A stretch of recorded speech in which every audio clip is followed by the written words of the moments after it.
Hello and welcome to Bollywood. दोस्तों, यूं तो किरदार बहुत से आए गए सिनेमा जगत में, लेकिन बहुत कम समय में बहुत ज्यादा यादें देने वाले एक्टर इंडस्ट्री में बहुत ही कम हैं।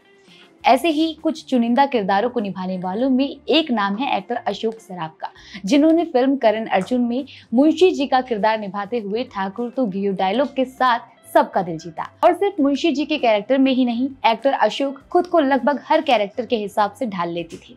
उनकी फिल्मी एक्टिंग जितनी कमाल की थी, उतनी ही दिलचस्प उनकी असल जिंदगी के किस्से भी रहे हैं, जिनके बारे में आज इस वीडियो में हम बात करेंगे। तो 4 जून 1997 को दक्षिणी मुंबई के चिखलवाड़ी में जन्मे अशोक सराफ एक बिजनेसमैन के बेटे थे। उनके पिता इंपोर्ट एक्सपोर्ट का काम करते थे और जैसे जैसे अशोक बड़े होते गए, उनके पिता ने उनसे पढ़ाई खत्म करके जल्दी से अच्छी नौकरी पकड़ने को कहा।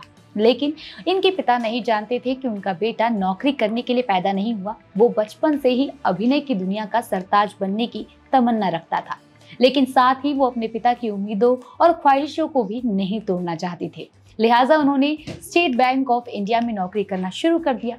10 सालों तक उन्होंने नौकरी की, लेकिन अपने एक्टिंग के शौक को इन्होंने मरने नहीं दिया।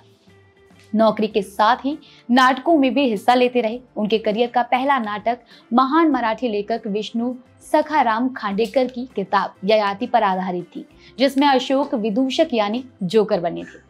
उस वक्त तक खुद अशोक सराफ भी नहीं जानते थे कि आगे चलकर लोग उन्हें इनकी कॉमेडी के लिए ही जानने लग जाएंगे। और फिर नाटकों में अशोक सराफ की जबरदस्त लगन के बाद फिल्म मेकर्स ने उन्हें अप्रोच करना शुरू कर दिया।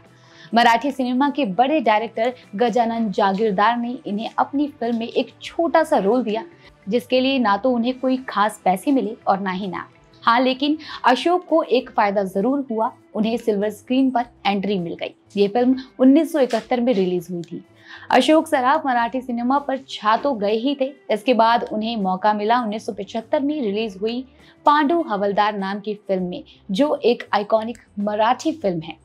इस फिल्म में दादा कोंडके जैसे बड़े मराठी अभिनेता भी शामिल थे और इस फिल्म के साथ अशोक के करियर की गाड़ी सही मायनों में आगे चल पड़ी। और इसी सफर में उन्हें एक ऐसा साथी मिला जिसका जिक्र मराठी फिल्मों में अशोक सराफ के नाम के साथ ही आता है। ये नाम है लक्ष्या यानी लक्ष्मीकांत बेर्डे का, जिनके साथ उनकी जोड़ी खूब जमी। दोनों ने एक साथ दर्शकों को खूब हंसाया और ये भी बताया कि बिना भद्दे और अश्लील इशारों के भी दर्शकों को हंसाया जा सकता है।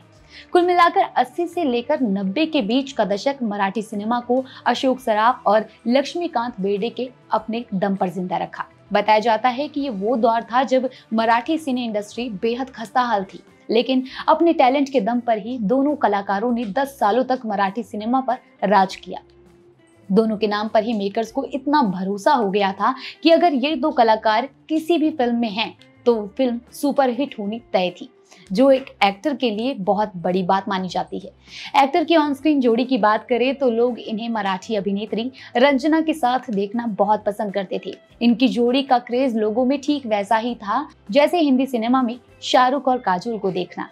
एक्ट्रेस रंजना के अलावा अशोक को निवेदिता जोशी के साथ भी दर्शकों ने खूब पसंद किया, जिनसे अशोक को इश्क हो गया था। और खास बात ये रही कि उनका ये इश्क मुकम्मल भी हुआ। साल 1990 में गोवा के श्री मंगेश मंदिर में दोनों ने शादी की और फिर इस शादी से उन्हें एक बेटा भी हुआ, जिसका नाम है अनिकेत। अशोक सराफ 37 करोड़ के मालिक हैं, जबकि उनकी पत्नी निवेदिता सराफ, जो एक एक्ट्रेस के साथ साथ बिजनेसमैन भी हैं, उनकी संपत्ति लगभग 10 करोड़ रुपए है। इन सब के अलावा एक्टर को 2023 में महाराष्ट्र सर्वोच्च नागरिक सम्मान महाराष्ट्र भूषण अवार्ड मिला, जबकि 2025 में भारत सरकार से भारत का चौथा सबसे बड़ा नागरिक सम्मान पद्मश्री उन्हें दिया गया। तो दोस्तों, आपको एक्टर कैसे लगते हैं, उनसे जुड़ी ये जानकारी आपको कैसी लगी, कमेंट में बताएं। लौटेंगे नई जानकारी के साथ, तब तक के लिए देखते रहिए बॉलीमिथ। For latest Bollywood news and updates, please subscribe to Bollymith.